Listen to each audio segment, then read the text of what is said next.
Hosholoza, hosholoza, kulezo ntaba stimela skonde hosi mampuru. Umkhwanazi uyeza, mkhwanazi uyeza, wena hoshkari. Welcome to another episode of The Dissection. I thought before we go into anything, I should show you my new addition to the kit.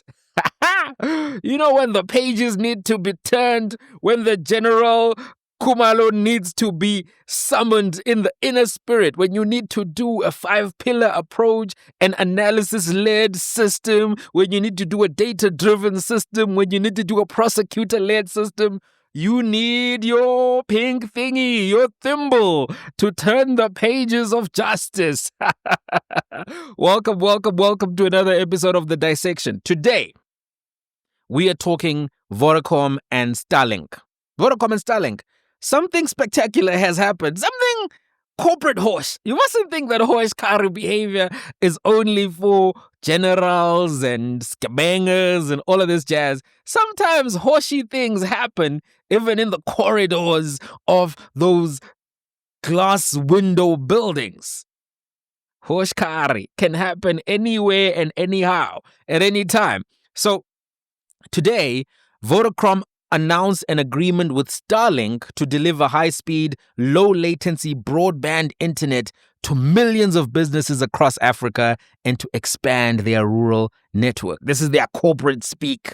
Vodacom said the collaboration marks a crucial step in bridging the digital divide and unlocking new opportunities for economic growth, education, and innovation across Africa. They said, we're delighted to collaborate with Starlink, a move that concentrates our power. No, they didn't say that.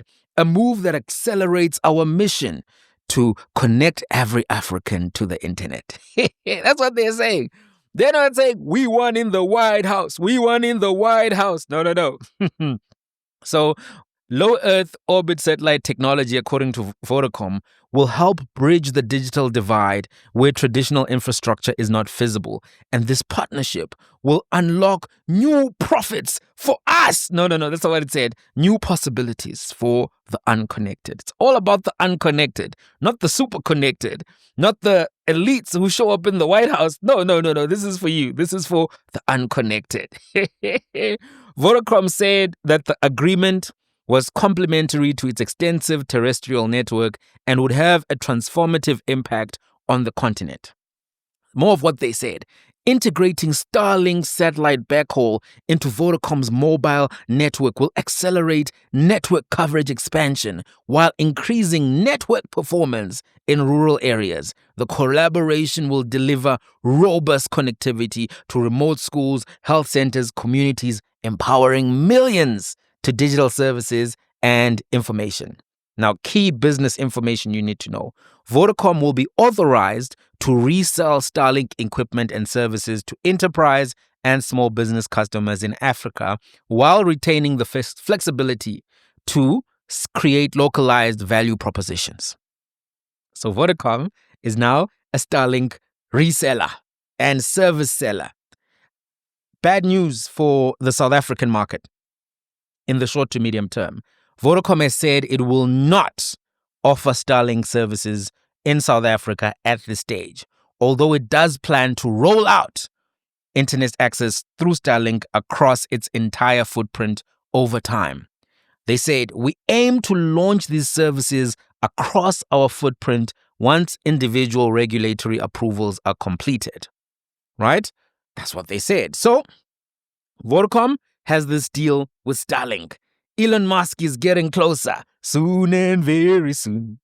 Elon Musk is taking over. Soon and very soon.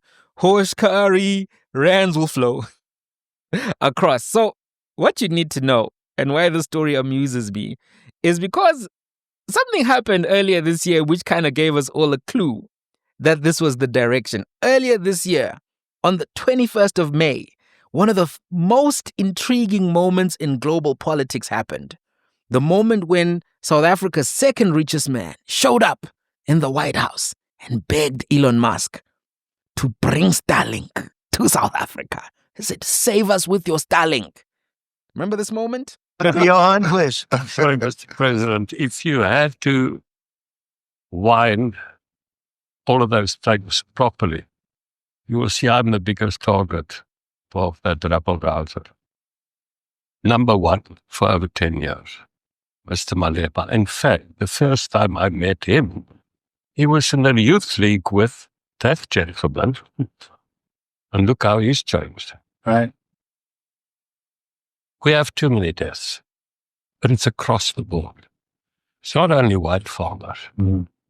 It's across the board. And we need technological help.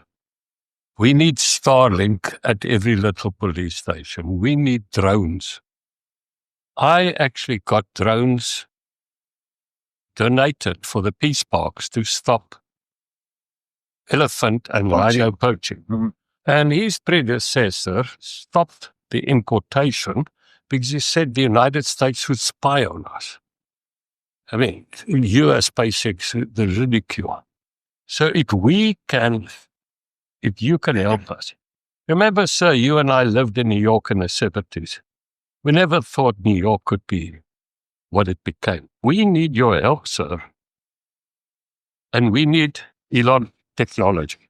Well, one of the real areas of support is really in investments. We've got to grow our economy, because through growing the economy, we're then able to create more jobs.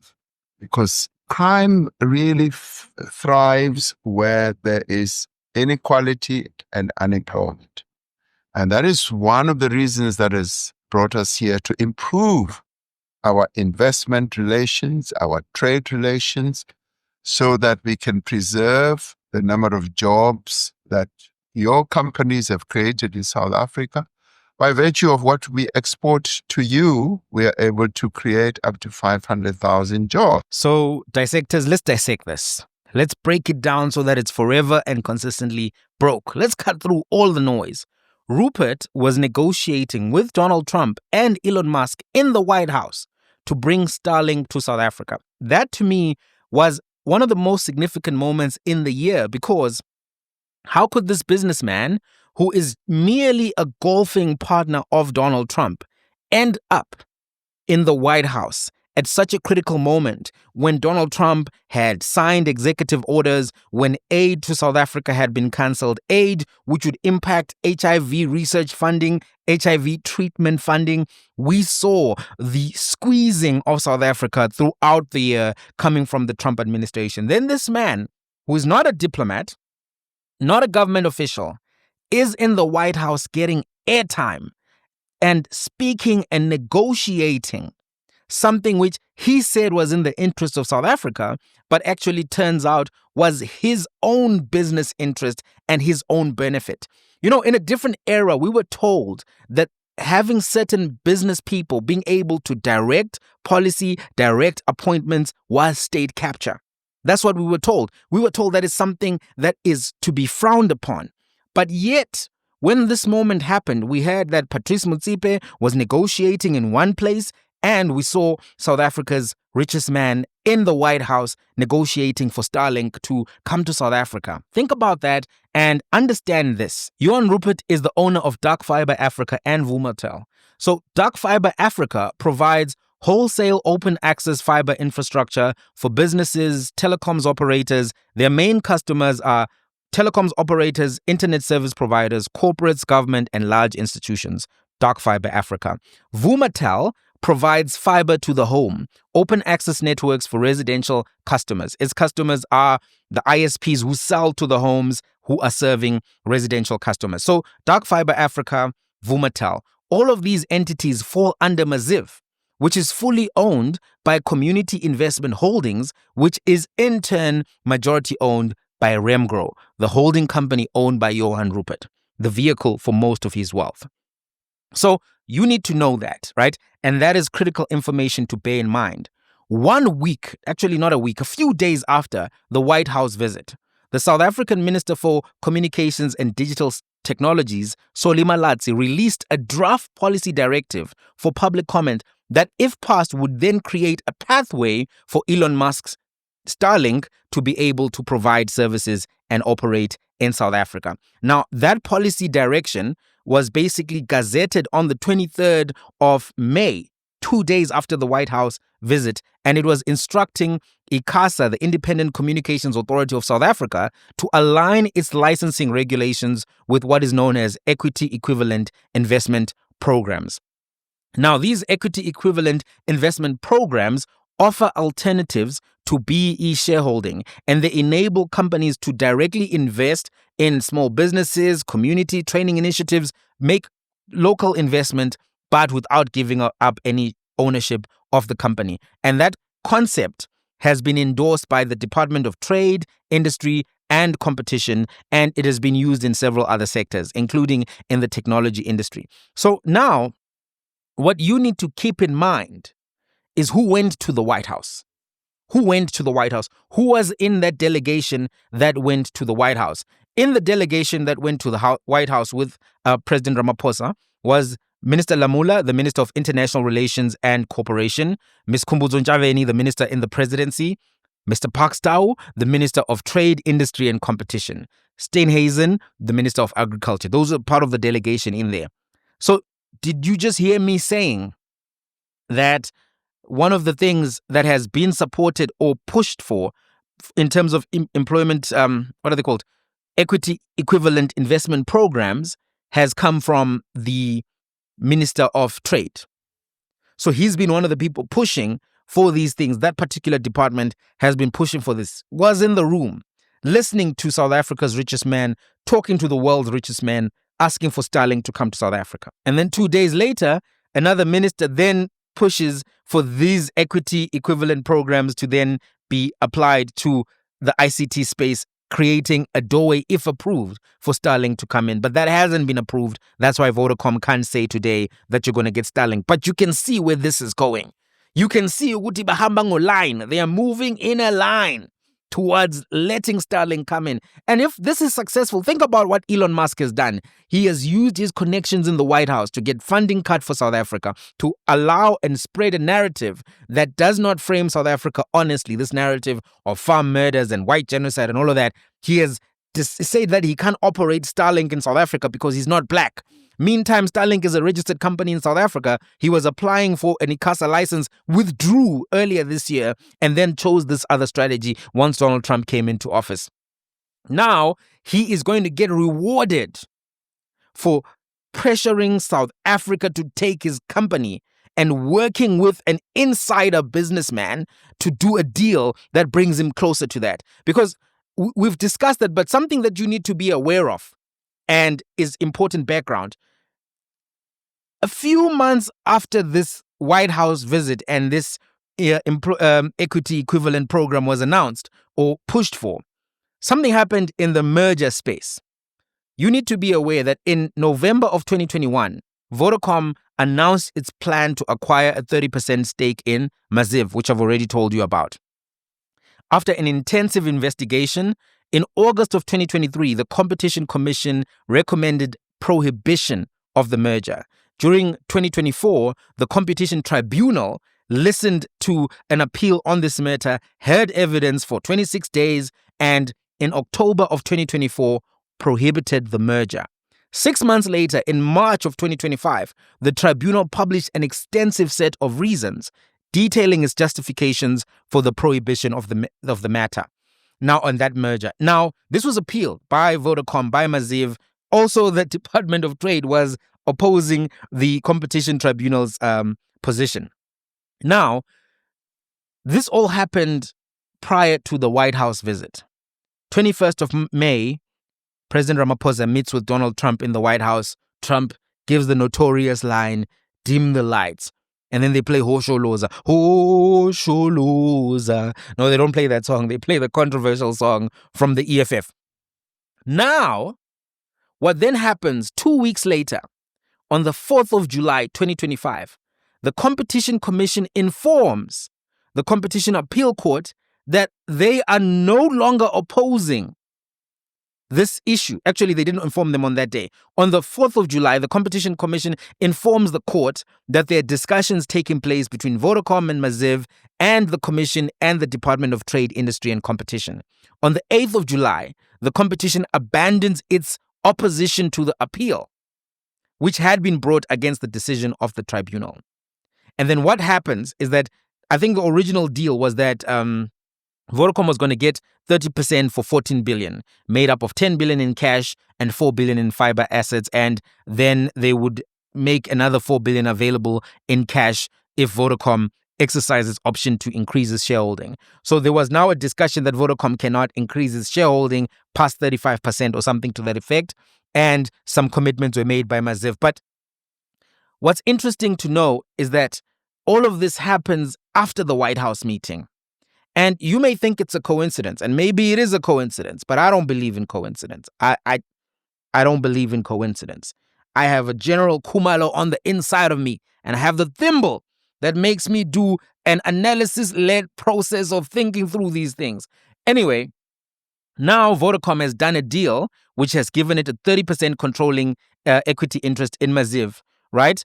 And what you need to know is that pre-merger, Maziv commanded 32% of the fiber to the home market with 2 million homes passed. Vodacom's network was only at 158,000. Now, post-merger, the combined entity will control 34.5% of homes passed and 34.4% of homes connected. So this basically makes Vodacom a major player in the fiber to the home space and gives them access to the other stuff that they did not have. So it makes them significantly larger than Telkom's OpenServe, which is at 20.9% of the homes which have been passed.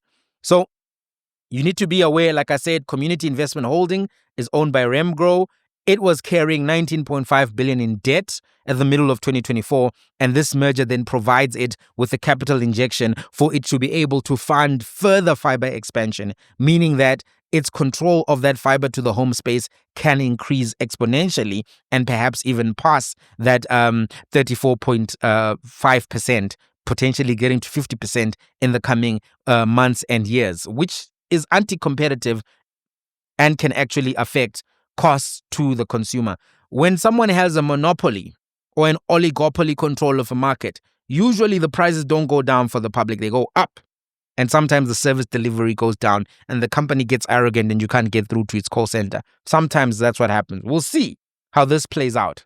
Now, one thing I haven't covered so far is why does Starlink want South Africa so desperately?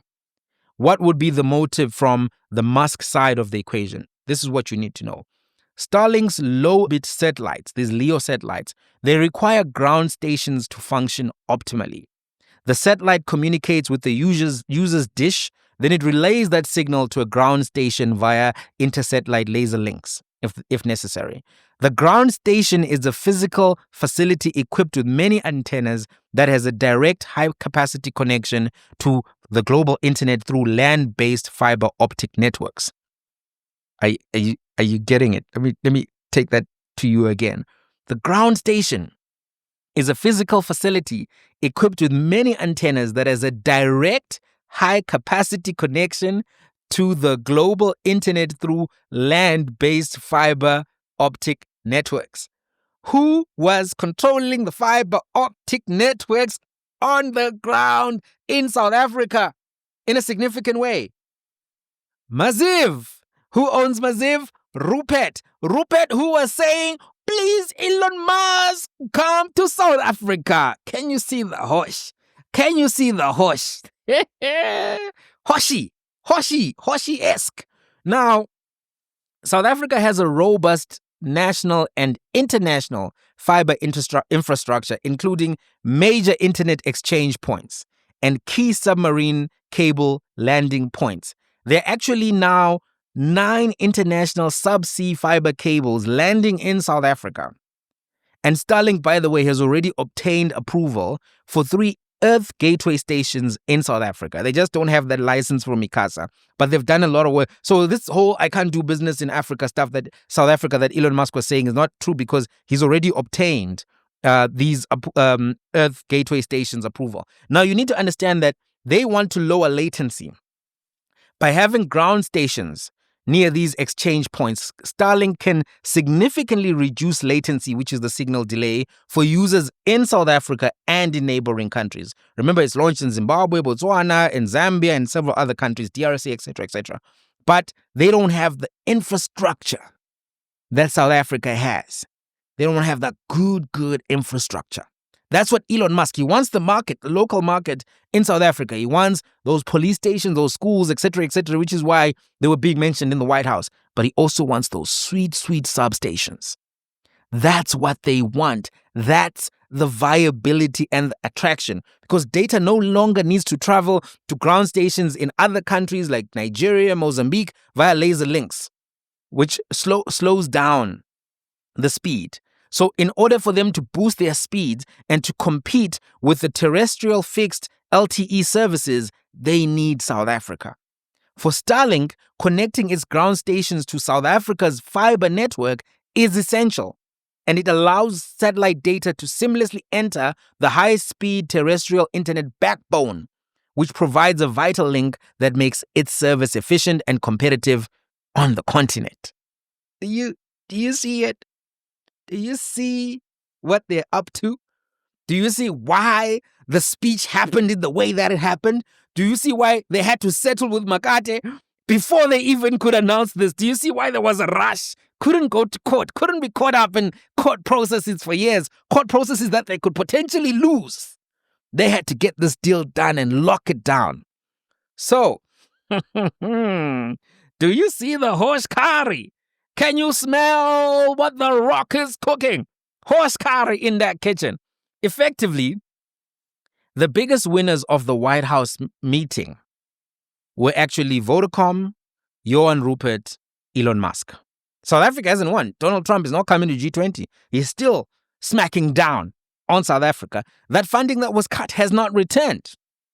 It hasn't returned. But there are some individuals and companies now that are going straight to the bank with this.